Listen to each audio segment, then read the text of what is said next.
Hello student, welcome to CRP academy. CRP একাডেমিতে তোমাদের সকলকে স্বাগত এবং প্রত্যেককে গুড ইভিনিং। তো আমরা সন্ধ্যা 6টা থেকে অধ্যায়ভিত্তিক জিকে প্রশ্নোত্তরের ক্লাস করছি। গুরুত্বপূর্ণ বিষয়ের গুরুত্বপূর্ণ অধ্যায় ধরে ধরে কিছু সম্পূর্ণ তথ্য এবং তার উপর বেস করে কিছু প্রশ্নোত্তর প্র্যাকটিস করছি। এবং আজকের গুরুত্বপূর্ণ অধ্যায় হলো পশ্চিমবঙ্গের তথ্য এবং প্রকল্প সমূহ। শুরু থেকে শেষ পর্যন্ত দেখবে খুবই গুরুত্বপূর্ণ একটি টপিক বা অধ্যায়।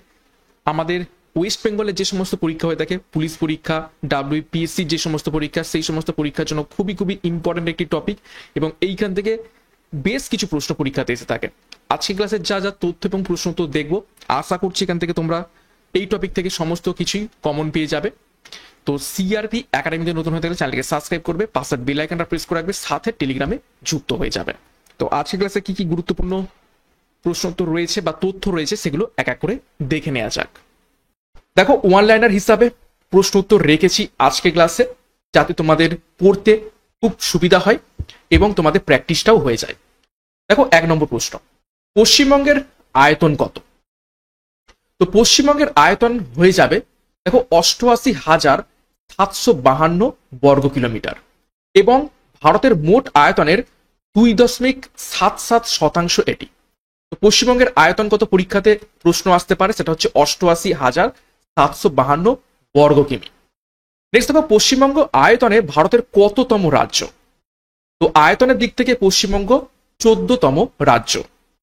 নেক্সট দেখো, পশ্চিমবঙ্গের মোট জনসংখ্যা কত? তো 2011 সালের যে আদমশুমারি হয়েছিল সেই অনুযায়ী পশ্চিমবঙ্গের মোট জনসংখ্যা 9,43,47,736 জন। তো গুরুত্বপূর্ণ তথ্য। নেক্সট দেখো, 4 নম্বর প্রশ্ন, 2011 সালের জনগণনা অনুযায়ী ভারতের মোট জনসংখ্যার বিচারে পশ্চিমবঙ্গের স্থান কত? অর্থাৎ জনসংখ্যার দিক থেকে পশ্চিমবঙ্গের স্থান কত? সেটা হয়ে যাবে 4র্থ। 5 নম্বর প্রশ্ন, পশ্চিমবঙ্গের বনভূমির পরিমাণ কত? তো পশ্চিমবঙ্গের বনভূমির পরিমাণ ওটা ভারতের মধ্যে 13.4%। নেক্সট দেখো, 6 নম্বর প্রশ্ন, পশ্চিমবঙ্গের শহরের সংখ্যা কত? তো পশ্চিমবঙ্গের 2011 সালের আদমশুমারি অনুযায়ী শহরের সংখ্যা 195টি। তো পশ্চিমবঙ্গের গ্রামের সংখ্যা কত? দেখো, পশ্চিমবঙ্গের গ্রামের সংখ্যা 38,700টি গ্রাম রয়েছে পশ্চিমবঙ্গে। এবং পশ্চিমবঙ্গের সর্বাধিক জনবহুল জেলা কোনটি? অর্থাৎ সর্বাধিক কোন জেলাতে জনসংখ্যা রয়েছে? সেটা হচ্ছে উত্তর 24 পরগনাতে সর্বাধিক জনসংখ্যা রয়েছে। নেক্সট দেখো, 9 নম্বর প্রশ্ন, পশ্চিমবঙ্গের সর্বনিম্ন জনবহুল জেলা নিচের কোনটি? অর্থাৎ সব থেকে কম জনসংখ্যা কোন জেলাতে রয়েছে? সেটি হয়ে যাবে দার্জিলিং। নেক্সট দেখো, 10 নম্বর প্রশ্ন, পশ্চিমবঙ্গের আয়তনে ক্ষুদ্রতম জেলা নিচের কোনটি? তো পশ্চিমবঙ্গের আয়তনে ক্ষুদ্রতম জেলা সেটা হবে কলকাতা। কত বর্গ কিমি? মাত্র 187.33 বর্গ কিমি। এবং পশ্চিমবঙ্গের আয়তনে বৃহত্তম জেলা নিচের কোনটি? সেটা হয়ে যাবে দক্ষিণ 24 পরগনা। এবং তোমরা কমেন্ট বক্সে কমেন্ট করবে তোমরা কে কোন জেলা থেকে বিলং করো এবং তোমাদের জেলার কোন জিনিসটা বিখ্যাত সেই সম্পর্কেও কিন্তু মেন কমেন্ট বক্সে একটু কমেন্ট করবে। ওকে, নেক্সট দেখো, 12 নম্বর প্রশ্ন, পশ্চিমবঙ্গের লোকসভার তপশিলি জাতির সংরক্ষিত আসন সংখ্যা কত? তো লোকসভাতে পশ্চিমবঙ্গের রাজ্যের তরফ থেকে তপশিলি জাতি বা এসসির, ঠিক আছে, সংরক্ষিত আসন সংখ্যা 10টি। সিমিলারলি দেখো, পশ্চিমবঙ্গের লোকসভার তপশিলি উপজাতি সংরক্ষিত আসন সংখ্যা কত? অর্থাৎ এসটির, সেটা হবে 2টি। এবং দেখো, পশ্চিমবঙ্গের লোকসভার সাধারণ আসন সংখ্যা কত? তো সাধারণ আসন সংখ্যা 30টি। এবার প্রশ্ন আসবে, পশ্চিমবঙ্গের লোকসভার মোট আসন সংখ্যা কত? তো দেখো, আমরা প্রথমে কি দেখলাম? এসসি 10টা, এসটি 2টো, এবং যেটা হচ্ছে ইউআর নর্মাল সাধারণ সেটা হচ্ছে কত? 30টা। তো টোটাল কত? 42টা। তো সঠিক হয়ে যাবে 42টি কি রয়েছে লোকসভার মোট আসন সংখ্যা পশ্চিমবঙ্গ থেকে। পরীক্ষাতে এটাই এসে থাকে। সিমিলারলি দেখো, পশ্চিমবঙ্গে যে আইনসভা রয়েছে নিজস্ব, সেটা হচ্ছে বিধানসভা। তো পশ্চিমবঙ্গের বিধানসভায় তপশিলি জাতির সংরক্ষিত আসন সংখ্যা কত? সেটা হয়ে যাবে 68টি। তারপর দেখো, পশ্চিমবঙ্গের বিধানসভায় তপশিলি উপজাতি সংরক্ষিত আসন সংখ্যা কত? 16টি। এবং পশ্চিমবঙ্গের বিধানসভায় আসন সংখ্যা, সাধারণ আসন সংখ্যা কত? 210টি। এবং পশ্চিমবঙ্গের বিধানসভায় মোট আসন সংখ্যা কত, যেটার উপর ভোট হয়ে থাকে, যে সংখ্যার উপর থেকে?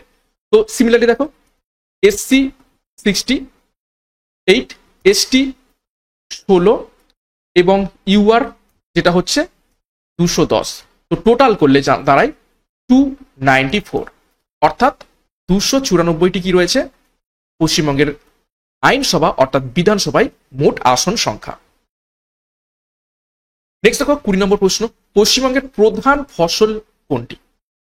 তো পশ্চিমবঙ্গের প্রধান ফসল ধান, এবং ধান উৎপাদনে ভারতবর্ষের মধ্যে কে বলতে গেলে প্রথম স্থানেই থাকে পশ্চিমবঙ্গ। ওকে, তারপর দেখো 21 নম্বর প্রশ্ন, পশ্চিমবঙ্গের মোট জেলার সংখ্যা কত? তো পশ্চিমবঙ্গের মোট জেলার সংখ্যা 23টি। 22 নম্বর প্রশ্ন দেখো, পশ্চিমবঙ্গের মোট মহকুমার সংখ্যা কত? তো মহকুমার সংখ্যা হয়ে যাবে 66টি। নেক্সট দেখো 23 নম্বর প্রশ্ন, পশ্চিমবঙ্গের প্রথম মুখ্যমন্ত্রী কে ছিলেন? এই প্রশ্নের উত্তর আমরা সকলেই জানি। তো সঠিক উত্তর হয়ে যাবে প্রফুল্ল চন্দ্র ঘোষ। 24 নম্বর প্রশ্ন দেখো, পশ্চিমবঙ্গের রাজ্যপাল হিসাবে প্রথম শপথ নেন নিচের কোন ব্যক্তি? তো রাজ্যপাল হিসাবে প্রথম শপথ নিয়েছিলেন চক্রবর্তী রাজা গোপালাচারী। তারপর দেখো, পশ্চিমবঙ্গের মুখ্যমন্ত্রী হিসাবে সবচেয়ে বেশি দিন পদে ছিলেন নিচের কোন মুখ্যমন্ত্রী? তো সঠিক উত্তর হবে জ্যোতি বসু সব থেকে বেশি দিন মুখ্যমন্ত্রী হিসাবে পদে ছিলেন। 26 নম্বর প্রশ্ন, পশ্চিমবঙ্গের প্রথম বাংলা সংবাদপত্র কি?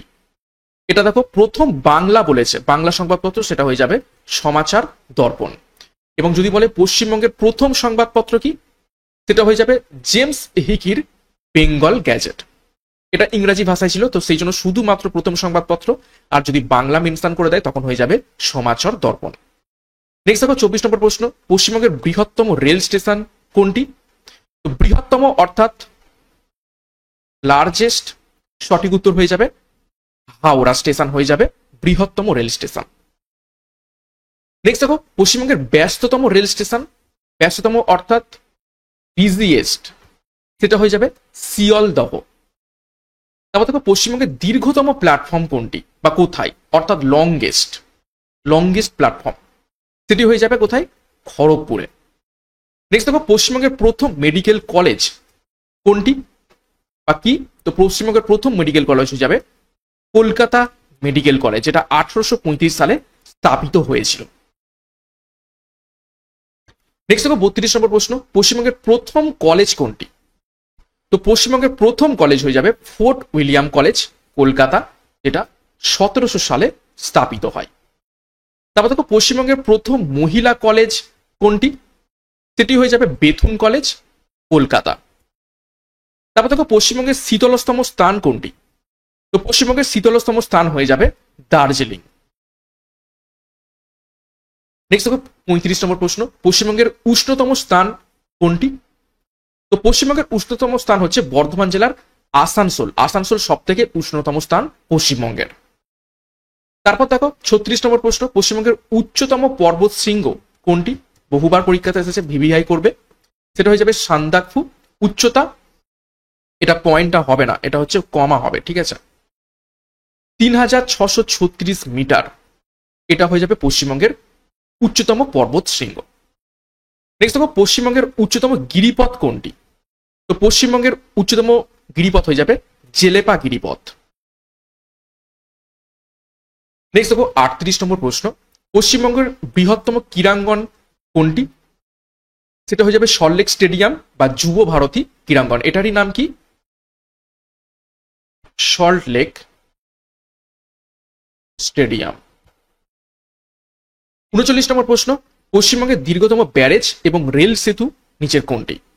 তো সঠিক উত্তর হয়ে যাবে ফারাক্কা ব্যারেজ, পশ্চিমবঙ্গের দীর্ঘতম ব্যারেজ এবং রেল সেতু। দৈর্ঘ্য দেখো 2245 মিটার, বা আমরা যদি কিলোমিটারে করি প্রায় 2.2 কিলোমিটার। নেক্সট দেখো 40 নম্বর প্রশ্ন, পশ্চিমবঙ্গের বৃহত্তম বাঁধ কোনটি? তো পশ্চিমবঙ্গের বৃহত্তম বাঁধও হয়ে যাবে ফারাক্কা বাঁধ। নেক্সট দেখো 41 নম্বর প্রশ্ন, পশ্চিমবঙ্গের বৃহত্তম ক্যান্টিলিভার সেতু কোনটি?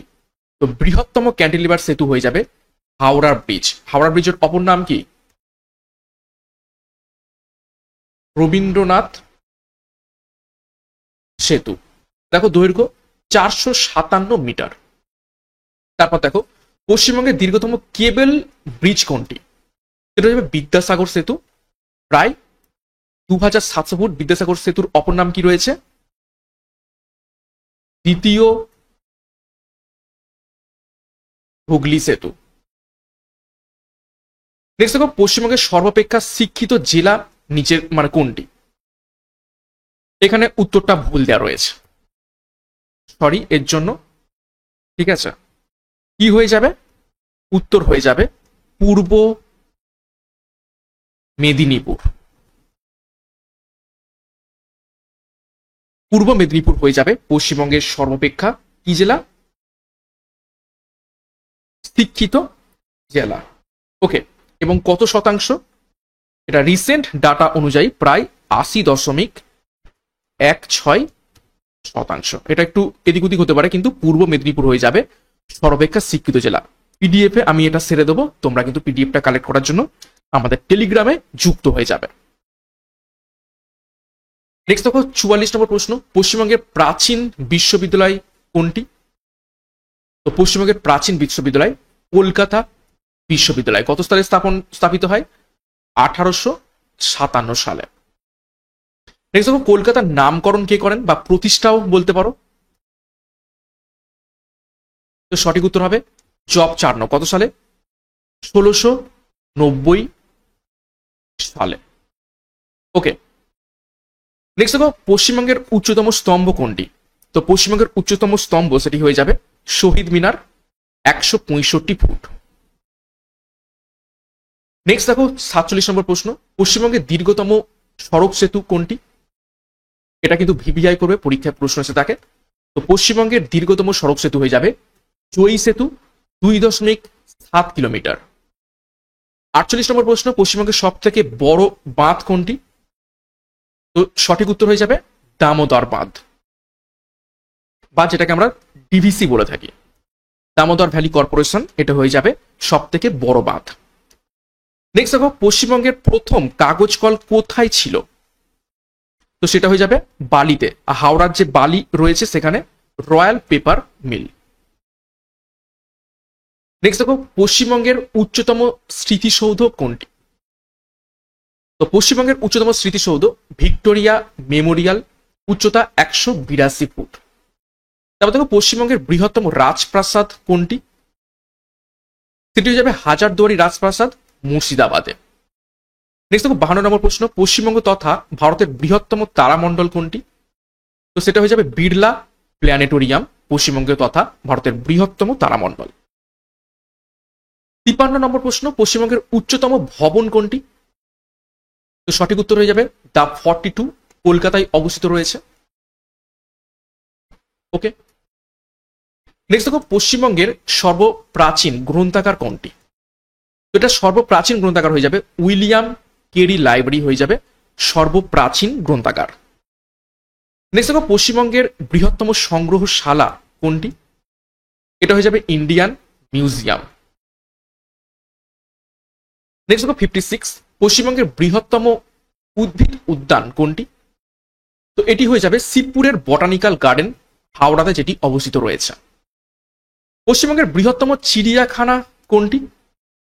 তো পশ্চিমবঙ্গের বৃহত্তম চিড়িয়াখানা হয়ে যাবে zoological gardens, Alipore, Kolkata. Next দেখো 58, পশ্চিমবঙ্গের বৃহত্তম মেলা কোনটি? তো পশ্চিমবঙ্গের বৃহত্তম মেলা হয়ে যাবে গঙ্গাসাগর মেলা। নেক্সট দেখো 59, পশ্চিমবঙ্গের বৃহত্তম ফুলের বাজার কোনটি? তো পশ্চিমবঙ্গের বৃহত্তম ফুলের বাজার হয়ে যাবে মল্লিক হাট। 60 দেখো পশ্চিমবঙ্গের বৃহত্তম বদ্বীপ কোনটি? তো সেটি হয়ে যাবে সুন্দরবন বদ্বীপ অঞ্চল, পশ্চিমবঙ্গের বৃহত্তম বদ্বীপ অঞ্চল। 61 নম্বর প্রশ্ন দেখো পশ্চিমবঙ্গের দীর্ঘতম নদী কোনটি? তো পশ্চিমবঙ্গের দীর্ঘতম নদী ভাগীরথী নদী এবং দৈর্ঘ্য 530 কিলোমিটার। 62 নম্বর প্রশ্ন দেখো পশ্চিমবঙ্গের সর্বপ্রাচীন ফুটবল ক্লাব কোনটি? তো সেটি হয়ে যাবে ক্যালকাটা ডালহৌসি ক্লাব, পশ্চিমবঙ্গের সর্বপ্রাচীন ফুটবল ক্লাব। 63 দেখো পশ্চিমবঙ্গের আন্তর্জাতিক বিমানবন্দর কোনটি? সেটি হয়ে যাবে নেতাজি সুভাষচন্দ্র বসু ইন্টারন্যাশনাল এয়ারপোর্ট, যেটি দমদম এয়ারপোর্ট নামেও পরিচিত রয়েছে।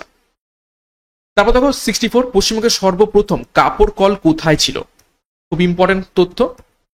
তো পশ্চিমবঙ্গের সর্বপ্রথম কাপড়ের কল ছিল শ্রীরামপুরের বঙ্গলক্ষ্মী কটন পুল। তো জায়গাটার নামই মনে রাখবে, শ্রীরামপুর। 65, পশ্চিমবঙ্গের একমাত্র কুইনাইন উৎপাদন কারখানা কোথায় অবস্থিত রয়েছে?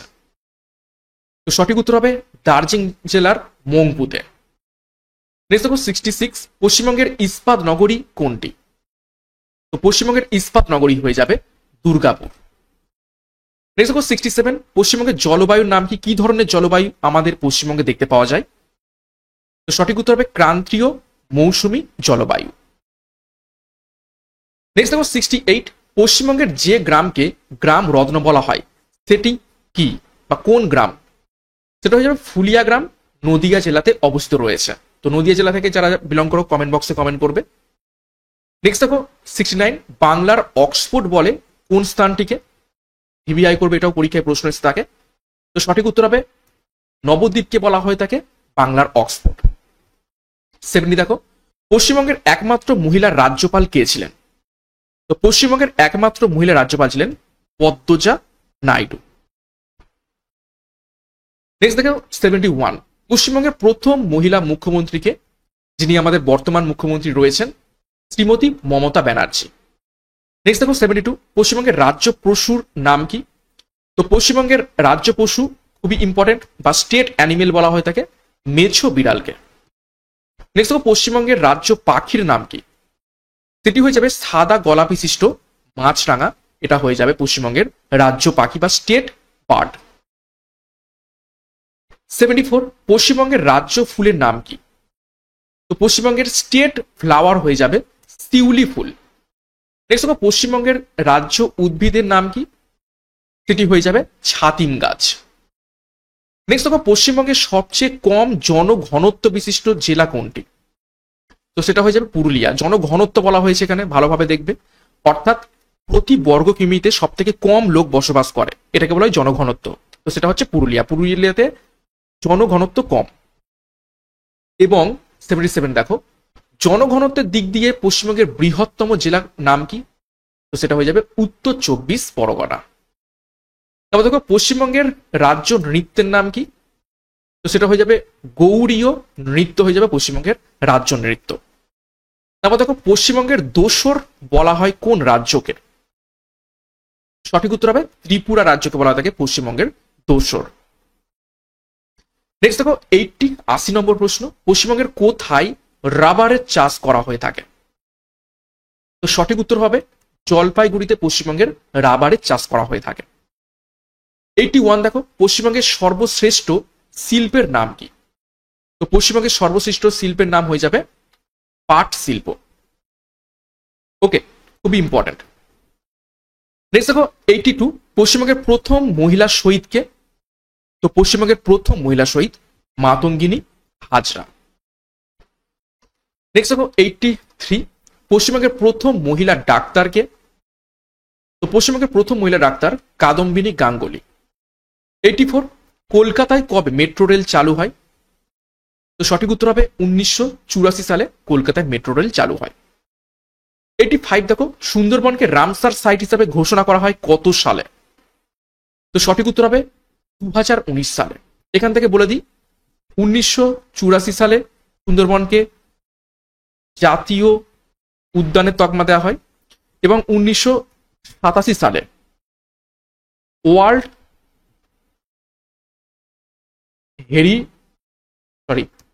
হেরিটেজ সাইটের তকমা দেওয়া হয়। ওকে, এই দুটো কিন্তু তথ্য ইম্পর্টেন্ট। নেক্সট 86, পশ্চিমবঙ্গের কোন জেলাকে রাঙামাটির দেশ বলা হয়? তো সঠিক উত্তর হবে বীরভূম জেলাকে। ঠিক আছে, তো বীরভূম থেকে কারা কারা বিলং করো কমেন্ট করবে। 87 দেখো, পশ্চিমবঙ্গের রূপকার কাকে বলা হয় থাকে? তো পশ্চিমবঙ্গের রূপকার বলা হয় থাকে বিধানচন্দ্র রায়কে। 88, বাংলার দুঃখ বলা হয় কোন নদীকে? এর উত্তর সকলেই জানো। তো সঠিক উত্তর হবে দামোদর নদকে। 89 দেখো, পশ্চিমবঙ্গের উচ্চতম জলবিদ্যুৎ কেন্দ্র নিচের কোনটি? ভিভিআই করবে। উচ্চতম এবং প্রাচীনতম। সঠিক উত্তর হবে সিদ্রাপং জলবিদ্যুৎ কেন্দ্র, দার্জিলিং অবস্থিত রয়েছে, 1897 সালে স্থাপিত হয়। 90 নম্বর প্রশ্ন দেখো, পশ্চিমবঙ্গের বৃহত্তম ক্যান্টিলিভার ব্রিজ কোনটি? সেটা হবে রবীন্দ্রনাথ সেতু অর্থাৎ হাওড়া ব্রিজ। তারপর দেখো, পশ্চিমবঙ্গের উচ্চতম রেল স্টেশন কোনটি? তো পশ্চিমবঙ্গের উচ্চতম রেল স্টেশন ঘুম রেল স্টেশন, দার্জিলিং। নেক্সট দেখো, পশ্চিমবঙ্গের বৃহত্তম গ্রন্থাগার কোনটি? তো পশ্চিমবঙ্গের বৃহত্তম গ্রন্থাগার জাতীয় গ্রন্থাগার। এখান থেকে আরো কিছু প্রশ্ন আমি একটু লিখিয়ে দিই। পশ্চিমবঙ্গের প্রথম ফ্রি ট্রেড জোন বা স্পেশাল ইকোনমিক জোন এসইজেড কি? উত্তর কি হয়ে যাবে? ফলতা। ওকে, আমি এগুলো পিডিএফটা দেওয়ার সময় অ্যাড করে দেবো। এবং পশ্চিমবঙ্গের কোথায় তামাক চাষ হয়? কোথায় তামাক চাষ হয় বা তামাক উৎপাদনের প্রথম কোন জেলা? সেটা হয়ে যাবে কোচবিহার। ওকে, তো ওয়ান লাইনার হিসাবে আমরা পশ্চিমবঙ্গের কিছু গুরুত্বপূর্ণ তথ্য দেখে নিলাম। নেক্সট আমরা প্রকল্প, পশ্চিমবঙ্গের যে সমস্ত গুরুত্বপূর্ণ প্রকল্প সমূহ রয়েছে সেই সম্পর্কে তথ্য দেখে নেব। দেখো, প্রথম প্রকল্প মাতৃযান প্রকল্প, সূচনাকাল 2011 সাল। উদ্দেশ্য কি ছিল? প্রসূতি মহিলাদের হাসপাতালে পৌঁছানোর জন্য অ্যাম্বুলেন্স পরিষেবা। তো তোমরা সূচনা কালগুলো কিন্তু খুবই ইম্পর্টেন্ট, এইগুলোই পরীক্ষায় এসে থাকে। কন্যাশ্রী প্রকল্প ভিভিআই করবে, পশ্চিমবঙ্গের বলতে গেলে সব থেকে সফলতম প্রকল্প এবং ফেমাস প্রকল্প কন্যাশ্রী। সূচনাকাল 2013 সাল, পরীক্ষাতে বহুবার এসেছে। উদ্দেশ্য কি? বাল্য বিবাহ রোধ এবং পড়াশোনায় আর্থিক সাহায্য করা হলো এই প্রকল্পের প্রধান উদ্দেশ্য। এবং 13 থেকে 18 বছর বয়স পর্যন্ত বার্ষিক 1000 টাকা এবং 18 বছর বয়সের পর এককালীন 25,000 টাকা দেয়া হবে এই প্রকল্পতে। এই প্রকল্পটি জাতিসংঘের আন্তর্জাতিক উন্নয়ন অধিদপ্তর এবং ইউনিসেফ দ্বারা আন্তর্জাতিক স্বীকৃতি পেয়েছে। নেক্সট দেখো, যুবশ্রী প্রকল্প, এটারও সূচনাকাল 2013 সাল। উদ্দেশ্য কি? রাজ্যের শ্রম দপ্তরের অধীন এমপ্লয়মেন্ট ব্যাংকে নাম নথিভুক্তদের মাসে 1,500 টাকা করে ভাতা প্রদান। নেক্সট দেখো, শিশু সাথী প্রকল্প, এটারও সূচনাকাল 2013 সাল। উদ্দেশ্য কি ছিল? দরিদ্র পরিবারের 12 বছরের কম বয়সী শিশুদের হার্টের অস্ত্রোপচার বিনামূল্যে করার ব্যবস্থা। এটা হচ্ছে শিশু সাথী প্রকল্পের উদ্দেশ্য। নেক্সট দেখো, শিক্ষাশ্রী প্রকল্প আসে 2014 সালে। উদ্দেশ্য কি ছিল? পঞ্চম থেকে অষ্টম শ্রেণী পর্যন্ত তপশিলি জাতি এবং উপজাতি সম্প্রদায়ের শিক্ষার্থীদের পড়াশোনায় আর্থিক সাহায্য করা। এটা হচ্ছে শিক্ষাশ্রী প্রকল্প। নেক্সট দেখো, গতিধারা প্রকল্প, সূচনাকাল 2014 সাল। উদ্দেশ্য কি ছিল? কর্মহীন যুবক যুবতীদের জীবিকা নির্বাহের জন্য বাণিজ্যিক গাড়ি কিনতে 1 লক্ষ টাকা পর্যন্ত আর্থিক সহায়তা প্রদান করা। নেক্সট দেখো, ঐক্যশ্রী প্রকল্প, সূচনাকাল 2014 সাল। উদ্দেশ্য সংখ্যালঘু শিক্ষার্থীদের স্কলারশিপ প্রদান করা। নেক্সট দেখো, কর্মতীর্থ প্রকল্প, সূচনাকাল 2014 সাল। উদ্দেশ্য কি? স্বনির্ভর গোষ্ঠীর সদস্যদের উৎপাদন করা দ্রব্য গ্রামের মানুষজনদের কাছে বিক্রি করা। এটা হচ্ছে কর্মতীর্থ প্রকল্প। নেক্সট দেখো, সামাজিক সুরক্ষা যোজনা, 2014 সালে আসে এই প্রকল্প। উদ্দেশ্য কি? দুর্ঘটনায় দরিদ্র পরিবারের মারা যাওয়া ব্যক্তিদের পরিবারকে 2 লক্ষ টাকা এবং আহতদের 1 লক্ষ টাকা প্রদান সামাজিক সুরক্ষা যোজনার উদ্দেশ্য। নেক্সট দেখো, সুফল বাংলা প্রকল্প, এটা কি? 2014 সালে এইটি সূচনা হয়। উদ্দেশ্য ছিল চাষিদের কাছ থেকে লাভজনক দামে সরাসরি কৃষিজ পণ্য সংগ্রহ করে চুক্তিযুক্ত দামে মানুষের কাছে পৌঁছে দেওয়া ছিল সুফল বাংলা প্রকল্পের উদ্দেশ্য। নেক্সট দেখো, সবুজ সাথী প্রকল্প, খুবই ইম্পর্টেন্ট এবং পরীক্ষাতে এসেছে। সূচনাকাল 2015 সাল, সালটাকে মনে রাখবে এবং সাথে মনে রাখবে কোন শ্রেণী থেকে কোন শ্রেণীর ছাত্রছাত্রীদের সাইকেল প্রদান করা। সেটা নবম থেকে দ্বাদশ শ্রেণীর ছাত্রছাত্রীদের সাইকেল প্রদান হচ্ছে সবুজ সাথী প্রকল্পের উদ্দেশ্য। পরীক্ষায় প্রশ্ন আসতে পারে। নেক্সট দেখো, মুক্তির আলো, 2015 সালে এই প্রকল্পের সূচনা হয়। উদ্দেশ্য কি? আর্থিক অনুদান দিয়ে যৌনকর্মীদের, নির্যাতিত নারী এবং বালিকাদের পুনরুদ্ধার করে বিশেষ প্রশিক্ষণের মাধ্যমে তাদের স্বনির্ভর করে তোলা। নেক্সট দেখো খাদ্য সাথী প্রকল্প। 2016 সালে এই প্রকল্প সূচনা হয়। উদ্দেশ্য কি? প্রকল্প আওতাভুক্তদের মাথা পিছু 2 টাকা কেজি দরে চাল এবং গম প্রদান করা। নেক্সট দেখো সবুজশ্রী প্রকল্প। 2016 সালে এটি সূচনা। উদ্দেশ্য ছিল এই প্রকল্পের মাধ্যমে প্রতিটি শিশুকে জন্মের পরপরই একটি মূল্যবান চারা গাছ দেয়া। নেক্সট দেখো সমব্যথী প্রকল্প। সূচনাকাল 2016 সাল। উদ্দেশ্য কি ছিল? দরিদ্র মানুষের পরিজনের অন্ত্যেষ্টি ক্রিয়ায় 2000 টাকা করে প্রদান, অর্থাৎ মারা গেলে যারা খুবই দরিদ্র, যারা ওটাকে অন্ত্যেষ্টি করতে পারে না, তাদের সাহায্যের জন্য 2000 টাকা করে প্রদান করা। নেক্সট দেখো স্বাস্থ্যসাথী প্রকল্প। 2016 সালে এটি সূচনা। উদ্দেশ্য 10 লক্ষ টাকা পর্যন্ত স্বাস্থ্য বীমা প্রদান করা। নেক্সট দেখো উৎকর্ষ বাংলা প্রকল্প। সূচনাকাল 2016 সাল। উদ্দেশ্য কি ছিল? শিক্ষার্থীদের বৃত্তিমূলক শিক্ষা দেয়া। নেক্সট দেখো সেভ ড্রাইভ সেভ লাইফ। 2016 সালে এই প্রকল্পের সূচনা হয় এবং উদ্দেশ্য কি ছিল? পথ দুর্ঘটনা আটকানো। নেক্সট দেখো রূপশ্রী প্রকল্প। 2018 সালে এটি সূচনা হয়। উদ্দেশ্য কি ছিল? 18 বছর পেরোলেই মেয়েদের বিয়ের জন্য এককালীন 25,000 টাকা প্রদান করা। নেক্সট দেখো মানবিক পেনশন প্রকল্প। 2018 সালে এই প্রকল্পের সূচনা। উদ্দেশ্য প্রতিবন্ধী ব্যক্তিদের মাসিক 1000 টাকা করে প্রদান করা। সাথে দেখো কৃষক বন্ধু প্রকল্প। সূচনাকাল 2019 সাল। কৃষকদের আর্থিক অনুদান এবং 2 লক্ষ টাকার জীবন বীমা এই প্রকল্পের উদ্দেশ্য। নেক্সট দেখো কর্মসাথী প্রকল্প।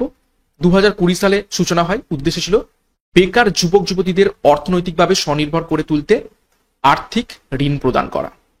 তারপর দেখো 2020 সালে পথশ্রী প্রকল্প আছে। পুরনো সড়কের মেরামত ছিল এই প্রকল্পের উদ্দেশ্য। নেক্সট দেখো দুয়ারে সরকার প্রকল্প। 2020 সালে এই প্রকল্পের সূচনা হয়। উদ্দেশ্য কি ছিল? রাজ্য সরকারের সমস্ত প্রকল্পকে মানুষের কাছে পৌঁছে দেওয়া ছিল দুয়ারে সরকার প্রকল্পের প্রধান উদ্দেশ্য। নেক্সট দেখো স্নেহালয় প্রকল্প। 2020 সালে এই প্রকল্পের সূচনা হয়। উদ্দেশ্য ছিল অর্থনৈতিকভাবে পিছিয়ে পড়া মানুষদের গৃহ তৈরির জন্য 1,20,000 টাকা করে প্রদান, যেটাকে আমরা গ্রামীণ আবাস যোজনা বলে থাকি আমাদের গ্রাম্য ভাষায়। তারপর দেখো স্নেহের পরশ প্রকল্প। 2020 সালে এই প্রকল্পের সূচনা হয়। উদ্দেশ্য ছিল পরিযায়ী শ্রমিকদের জন্য 1,000 টাকা করে প্রদান। এটা করোনার পিরিয়ড বা কোভিড পিরিয়ডে এই প্রকল্পের সূচনা করা হয়েছিল 2020 সালে। নেক্সট দেখো বন্ধু প্রকল্প। 2020 সালে এই প্রকল্পের সূচনা হয়। দেখো 60 বছরের বেশি বয়সের তপশিলি জাতির মানুষদের প্রতি মাসে 1,000 টাকা করে বার্ধক্য ভাতা প্রদান হয়ে যাবে বন্ধু প্রকল্পের উদ্দেশ্য। তারপর বাংলাশ্রী প্রকল্প। 2020 সালে এই প্রকল্প শুরু হয়। ক্ষুদ্র এবং মাঝারি শিল্পকে উৎসাহ প্রদান ছিল এই প্রকল্পের উদ্দেশ্য। নেক্সট দেখো হাসির আলো প্রকল্প। 2020 সালে এই প্রকল্পের সূচনা হয়। উদ্দেশ্য কি? গ্রামীণ ও শহরাঞ্চলে অত্যন্ত গরিব যারা ত্রৈমাসিক 75 ইউনিট অবধি বিদ্যুৎ ব্যবহার করেন তাদের বিনামূল্যে বিদ্যুৎ সরবরাহ করা, অর্থাৎ 75 ইউনিটের নিচে বিদ্যুৎ বিল একদম ফ্রি। এটাই হচ্ছে হাসির আলো প্রকল্প। নেক্সট দেখো স্টুডেন্ট ক্রেডিট কার্ড প্রকল্প। 2021 সালে এই প্রকল্প আসে। উদ্দেশ্য কি ছিল? পড়াশোনার জন্য 10 লক্ষ টাকা পর্যন্ত ঋণ প্রদান করা। নেক্সট দেখো লক্ষ্মীর ভান্ডার প্রকল্প। 2021 সালে এই প্রকল্প আসে এবং মহিলাদের স্বনির্ভর করতে আর্থিক সাহায্য প্রদান করা। আগে 500 টাকা করে দেওয়া হতো, এখন 1000 টাকা করে দেওয়া হচ্ছে। লক্ষ্মীর ভান্ডার প্রকল্প সম্পর্কে নতুন করে কিছু বলা নেই, প্রত্যেকে জানো। তারপর দেখো মা প্রকল্প, যেটাকে আমরা মা ক্যান্টিন বলে থাকি। 2021 সালে এই প্রকল্প আসে। দরিদ্র মানুষদের জন্য 5 টাকায় ডিম ও ভাত প্রদান করাই হচ্ছে মা প্রকল্পের উদ্দেশ্য। নেক্সট দেখো সবলা প্রকল্প। উদ্দেশ্য কিশোরীদের স্বাস্থ্য এবং কর্মসংস্থানগত উন্নতি ঘটিয়ে তাদের ক্ষমতায়ন বৃদ্ধি করা। এবং গীতাঞ্জলি প্রকল্প প্রতিটি মানুষের জন্য সুনিশ্চিত আশ্রয়ের ব্যবস্থা করা। এটার আমি ইয়ার খুঁজে পাইনি, তার জন্য ইয়ার গুলো দিতে পারিনি। সাথে পথসাথী প্রকল্প, পথচারীদের সুবিধার্থে একই ছাদের তলায় শৌচাগার, আহার এবং রাতে থাকার ব্যবস্থা করা হচ্ছে পথসাথী প্রকল্পের প্রধান উদ্দেশ্য। ওকে, তো এই ছিল আজকের গুরুত্বপূর্ণ ক্লাস। সম্পূর্ণ আমাদের রাজ্য ওয়েস্ট বেঙ্গল সম্পর্কে তথ্য এবং বিভিন্ন প্রকল্প সমূহ আমরা ডিটেলসে দেখে নিলাম, এবং আশা করছি আপকামিং পরীক্ষার জন্য এই সমস্ত তথ্য এবং প্রশ্নোত্তর খুবই খুবই ইম্পর্টেন্ট। এখান থেকে প্রশ্ন আসতে পারে, এবং যতটুকু আমি তোমাদের এখান থেকে করিয়েছি এই টপিকের উপর থেকে যদি প্রশ্ন আসে, আশা করছি তোমরা কমন পেয়ে যাবে। তো ক্লাসটা ভালো লাগলে অবশ্যই একটা লাইক এবং কমেন্ট করে জানাবো, এবং সিআরপি একাডেমিতে নতুন হয়ে থাকলে চ্যানেলকে সাবস্ক্রাইব করে পাশের বেল আইকনটা প্রেস করে রাখো, তাতে টেলিগ্রামে যুক্ত হয়ে যাও পিপিডিএফ, বিষয়ভিত্তিক মক টেস্ট, সাপ্তাহিক কারেন্ট অ্যাফেয়ার্স এবং ফ্রি সাপ্তাহিক ফুল মক টেস্ট পাওয়ার জন্য। তো আজকের মতো ক্লাসটা এখানে শেষ করছি। প্রত্যেককে all the best. Thank you, by.